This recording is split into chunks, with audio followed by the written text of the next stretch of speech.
Hi, everyone. Welcome. My name is Clara and I'm a manager in the Business and Rights Group at CBC, and I'll be your moderator for today's session. We want to acknowledge those nations on whose lands we live and work. And as we're gathering virtually today with people across the country, and since land acknowledgements are specific to each region, we urge you to visit the Native Land Digital website to identify the First Nations territories on where you're located. In today's session, you'll be hearing from Suzanne Lacey from Bell Fund and Shelley Coultish from the Canada Media Fund. They'll each give an introduction on the digital funding programs available under their respective organizations. By the end of the session, you'll understand that each production fund is unique and has its own set of eligibility and evaluation criteria, and that it's important to be aware of the differences and to cater your applications accordingly. Suzanne Lacey is Bell Fund's Deputy Director of English Canada, and Shelley Coultish is a Deputy Director with the Canada Media Fund Program Administration Team at Telefilm Canada. Today's session is going to be exactly 30 minutes long. We'll have a 20-minute presentation with 10 minutes at the end for questions. We will answer the questions that you've provided when you signed up for the session, but if you have any questions that pop up during the presentation, please send them to the email address in the Eventbrite email, and we'll go through as many as we can. There will be a presentation on screen, and the slide deck, as well as a video version of today's session and some follow-up materials will be made available afterwards.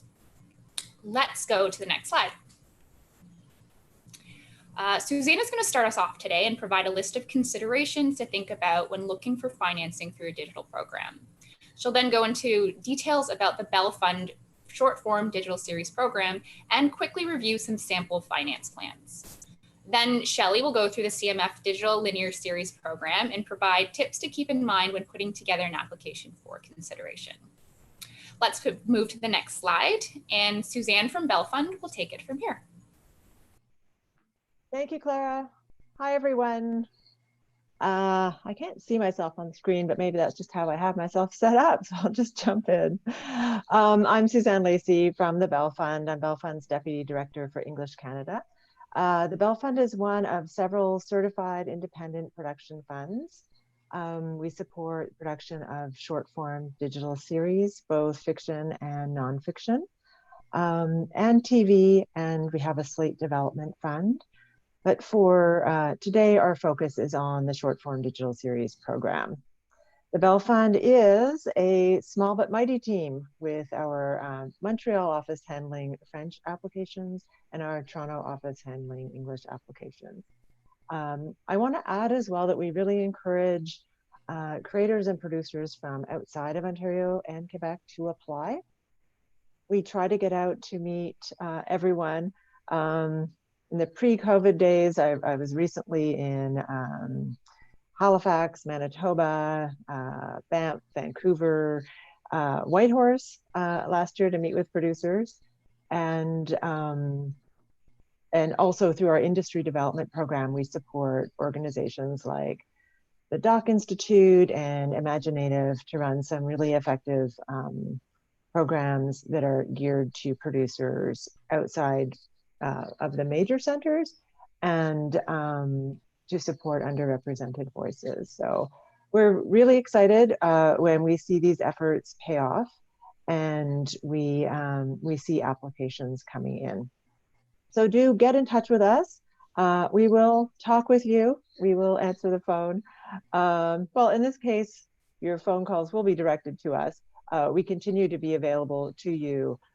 You can email us at info@bellfund.ca with your questions, or you can request a phone meeting. We just had a deadline this week for short form digital series, but not to worry if you were not able to apply. There is another deadline in the fall. So we can go to the next slide. And I'm going to see if I can. Yeah, so distribution, what's the best fit for my series? So basically, you've developed your series. Now you have to determine the best home for your series. This is a very important decision because among other things, it will affect your financing. Are you looking at a broadcaster's digital platform, a YouTube channel, Facebook, Vimeo, Amazon, on demand, a new streaming service like Highball TV, for instance, here in Canada. So this is where your homework starts. You have to do your research. You have to figure out what is the best fit for your series. And also be sure to talk to the funders.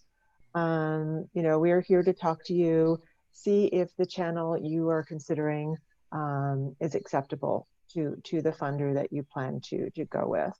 So, and specifically for Bell Fund, unless you're working with a broadcaster's digital channel, you must seek approval for that digital channel before you apply.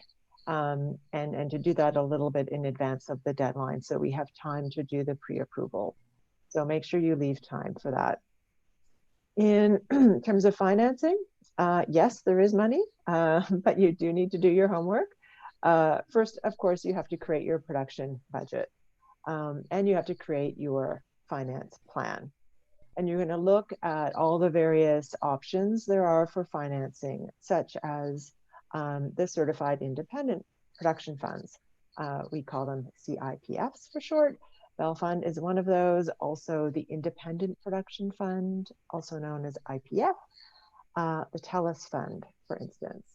Other funds like CMF, we have Shelley here today to speak about CMF, which is the Canada Media Fund. Federal and provincial tax credits, they can get complicated. If you haven't experienced them before, take some time and enjoy learning about that process. There are provincial agencies like Ontario Creates, Manitoba's Film and Music Television, web-based production funds, Film TV5 in Quebec. There's broadcaster or digital channel license fees as well. So lots of options out there. Again, lots of homework to be done to figure out who they are, when the deadlines are, and what is a fit for you. In terms of deadlines, again, we're talking about not just Bell Fund, but overall for all of the funders. So yeah, you need to make that plan. Again, list out all of your funding options, what works for you, all of the deadlines, and start to build your application. And we do recommend 3 months in advance that you're working on that application. It does take a long time, and you don't want to rush it because it is super competitive for all the funds. In terms of eligibility requirements, you know, all the funding sources we try to align, but each source has its own unique requirements, be it for a fund, a broadcaster, a digital platform. So you need to read all the guidelines, familiarize yourself with the source of financing, and when you're ready to ask good specific questions, get in touch with them and ask your questions. So I think we can go to the next slide. In terms of the Bell Fund specifically, so what do we fund? Well, for the short form digital series program, we fund premium original linear video series. We fund series in both French and English language.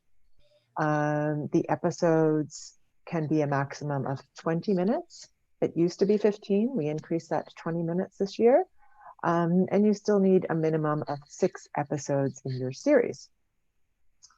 In terms of the available funding, yeah, we provide a non-repayable contribution of 75% of eligible costs for your series production. And that is to a maximum of $150,000. We also provide a non-repayable contribution of up to $50,000 for discoverability. And I think we get into discoverability a bit more in a little bit. In terms of eligibility criteria, again, you need that broadcaster digital platform or a pre-approved digital platform or channel. That's super important. If you don't have that, you will not be eligible to apply. Your channel must be accessible to Canadians, and it must feature entertainment content. Some examples might be an established YouTube channel. And again, an example might be a highball TV. The short form digital series program does not support news, current affairs, talk shows, nor does it support content that has a primary mission of providing a public service. So again, be sure to read the guidelines carefully to see what kind of content is eligible and what kind of content is not eligible. And of course, the content must be of a professional quality and intended for commercial exploitation. 10% cash. Yes, you need a 10% cash contribution from a source other than Bell Fund or the producer. So this cannot be, for instance, an in-kind contribution or a producer deferral. It has to be a commitment at the time of application. And basically, we want to see that somebody out there believes enough in your project to commit some cash at the time of application. You also, and of course, you need the rest of your financing plan in place also. And we're going to talk about financing shortly in more detail. But in terms of your application, you also need your discoverability plan and budget. Discoverability, of course, supports audience development. Putting your content in a place where the audience can find it and bringing that audience to your content. You need a trailer, 2-minute maximum duration. We want to see original footage from the applicant company, and your trailer should reflect the look and feel of the proposed series.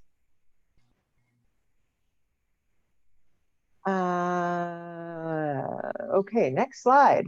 Moving on, we have some financing scenarios. We'll just take a quick look at these. In this first scenario, this is a scenario for a first season fiction series. And I can tell that because I'm seeing IPF, which is, as mentioned earlier, one of the certified independent production funds. And they support fiction series as a first season. So that would be a typical scenario. There's Bell Fund in for the 150, IPF. You've got both provincial and federal tax credits. Again, if you're not familiar with tax credits, something for you to look at after this panel. Basically, you've got to make sure that your content is eligible for them and show how you're eligible for them. And in this case, there is a license with a platform. So this lucky producer has almost a $40,000 license. So that's great. The next scenario would be for a nonfiction season 3, which Bell Fund does support. And in this scenario, again, you're seeing some producer deferrals, some sponsorship dollars as well. And is there anything else? Again, when it comes to tax credits, just want to mention that make sure you're eligible for them. You have to show us how you did your calculations. They're based on labor. And we only want to see you put up to 90% of your estimated tax credit in your finance plan. And talk to the tax office. Just call them and talk to them. You want to make sure you know what you're doing. You don't want to get it wrong and expect that money and not get it. When it comes to financing, these scenarios, they're like puzzles. So we really hope you like puzzles because it's like putting a puzzle together and the pieces don't always fit. There are many ways to finance a series. But you do, again, have to think about those big buckets of license fees, provincial agencies, tax credits, independent production funds, CMF, all these requirements, and enjoy. I'm going to pass it over to Shelley now to talk to us about CMF. Hi, I'm Shelley Coultish. I'm a Deputy Director at the Canada Media Fund Program Administration Team at Telefilm Canada. Our email address to talk to our coordinators is pretty complicated, so I would suggest emailing the organizer and I'll give it to them to give out. But it's cmf.fmc.coordination@telefilm.ca. So I don't expect anyone to have caught that. We have many programs. We have a $353 million budget for the year. And we have the bulk of our programs are convergent television programs, but we do have several digital programs under what we call the experimental fund, one of which is called the Digital Linear Series Program. Ours is a little different from Bell Fund in that we are going for web series or digital linear series rather. We changed the name from last year that already exist, that have had at least one season already, and we're looking to come in the second season or subsequent seasons on shows that are initially created for online platforms and in our designated genres. We also have several other writing funds and development funds, but I'm going to focus on these ones today. And if you have questions about our other funds, please contact the organizers to get my contact info. You can move to the next slide. So the CMF Digital Linear Series Program, who is eligible? You have to be a for-profit Canadian corporation that is Canadian controlled. So permanent residents can also be in control, but there are certain eligibility criteria surrounding that. So please give us a call if you're not sure if you're eligible. You do not need to be incorporated to apply, but you will need to incorporate if you do get selected. We only fund certain genres, then that is drama, which also includes comedy, children's and youth, and documentary.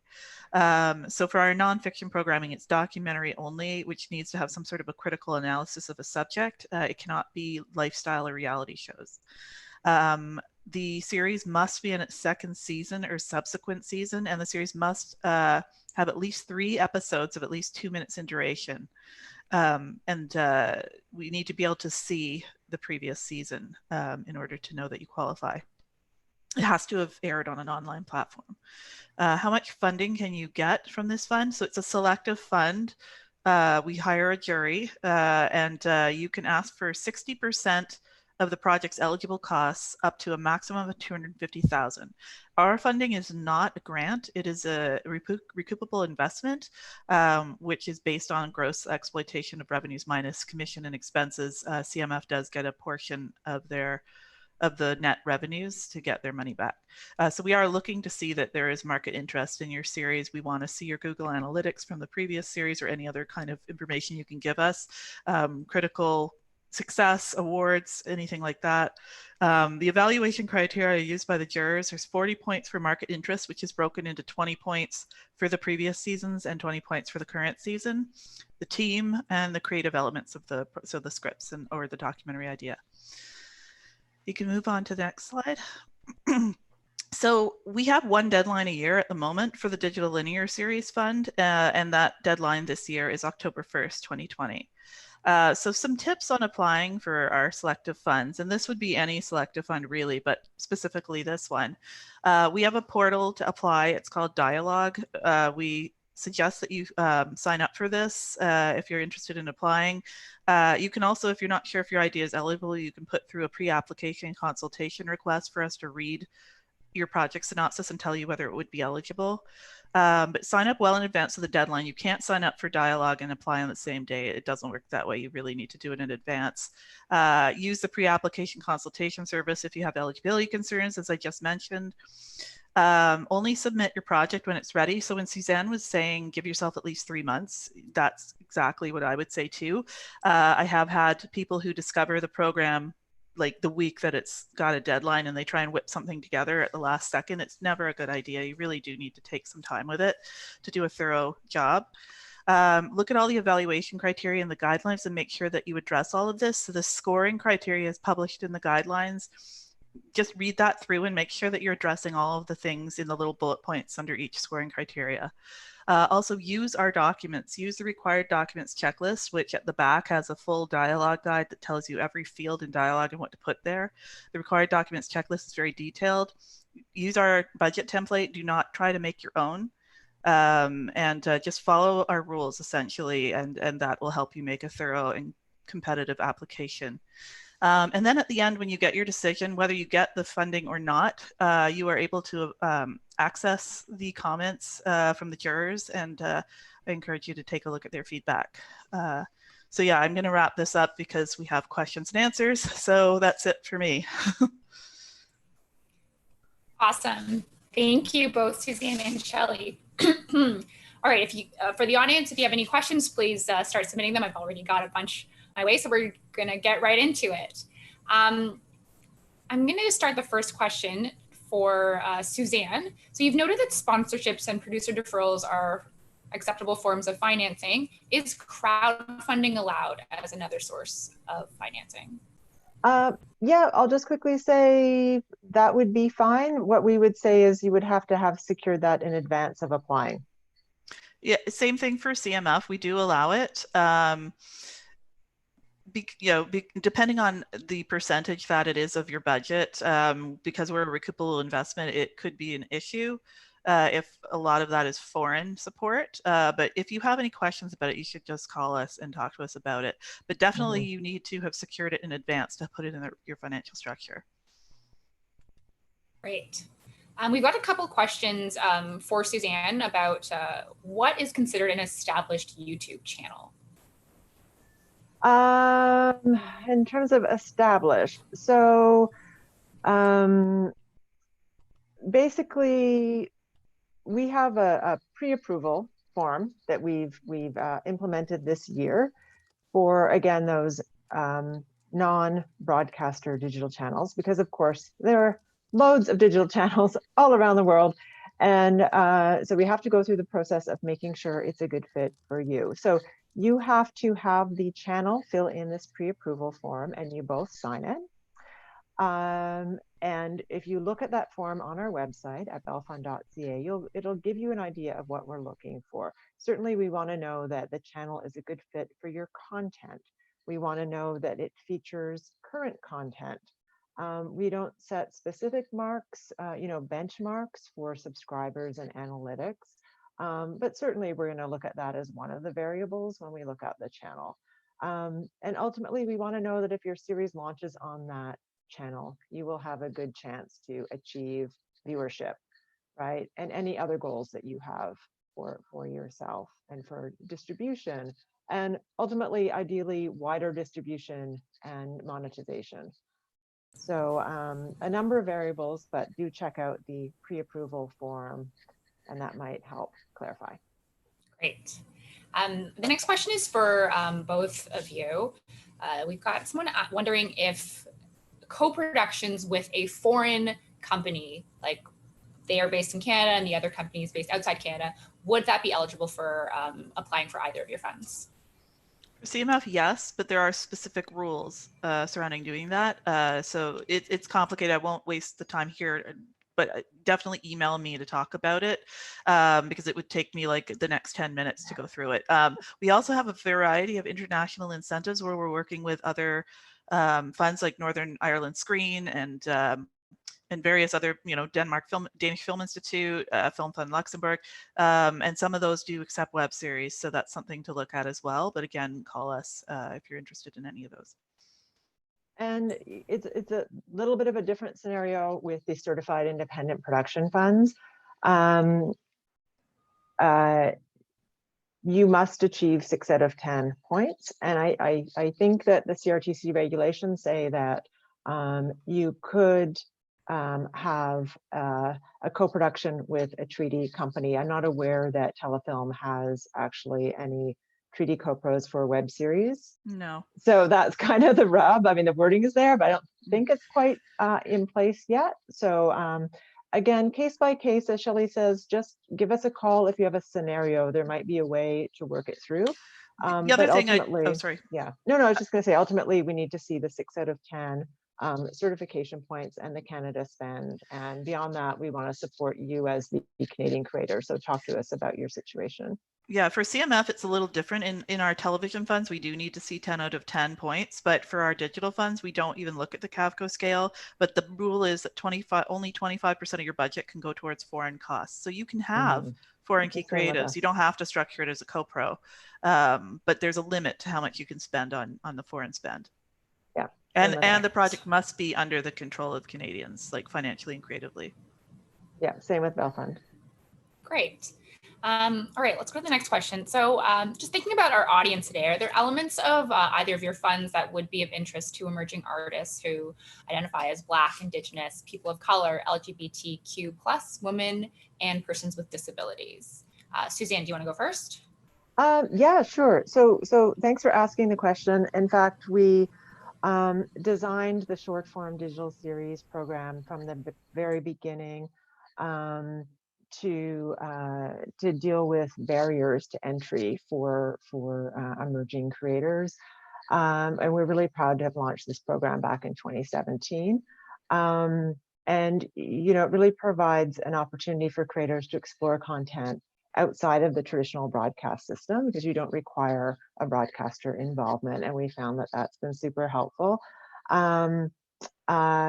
You can have a broadcaster digital channel, but you can always go, for instance, with YouTube, where a lot of our very successful series have launched. And if you look at bellfund.ca at some of the featured projects, you'll see that there are a lot of series that might have been considered niche in the broadcast spectrum, that have, of course, become super popular with audiences. And Tokens is a recent example. They've had great success, and they launched on Facebook and YouTube. And for those that don't know, it's a comedy series about a casting agency specializing in diversity, and it's resonated with viewers, not just in Canada, it's sold internationally. And, other series like Barbell, a female queer musical web series, Bit Playas, Avocado Toast, and Running with Violet, stories told by women for women. And just as a quick aside, our industry development program as well, we revamped that recently to support organizations that must support emerging creators, discoverability training, content from regions, and underrepresented voices. So when we do initiatives with, All Access in Manitoba, Factual West, the St. John's Women's Film Fest, and then initiatives in urban centers as well that support, events that support diverse representation, then those have also been good opportunities. Better pass it on to Shelley, because we have a lot of ground. Not much time left. I'll be really quick. So yes, we do have some in the web series and all of our selective funds, as a matter of fact, and our performance envelopes. We do have a gender parity criteria to give extra points in the selective funds and extra credit in the performance envelopes for female-led teams. There's information in each of the guidelines about that, but essentially 40% of the key creatives positions on the project must be female in order to get these extra points or extra credit. In our early stage development program, we have a diversity initiative for Indigenous peoples and visible minorities. And we also have a sector development program, which isn't on the website right now, but it's something that started last year and eventually will be there, which is mentoring initiatives in underrepresented communities in the regions, Indigenous, visible minorities. And there's, they're still looking at more to come for the future. So we are definitely always looking at that. Awesome, thank you. We've got a recent question coming in. Someone is asking about what ownership or equity either Bell Fund or CMF will take in the projects that are applying for funding. So I'll quickly answer that for CMF. So we take zero ownership, but we do, that's why it's not called an equity investment, it's called a recoupable investment, because we will recoup our funding based on sales, but we do not take an ownership position or copyright in your project at all. And for Bell Fund, it's neither. We don't take ownership, and ours is a non-recoupable contribution. You don't have to pay it back. Thank you. I think that is about all the time we have left for today. We do have some more questions, so we will try and answer them afterwards. Thank you again, Suzanne and Shelley, for taking the time to chat with us today. And thank you to the audience for joining us. As I was saying, look out for an email with a link to today's session, and we'll try and answer the rest of the questions. We hope to see you again at another One Stop Business workshop session, and have a good day. Thank you, Clara. Thanks, everyone. Thanks. Bye.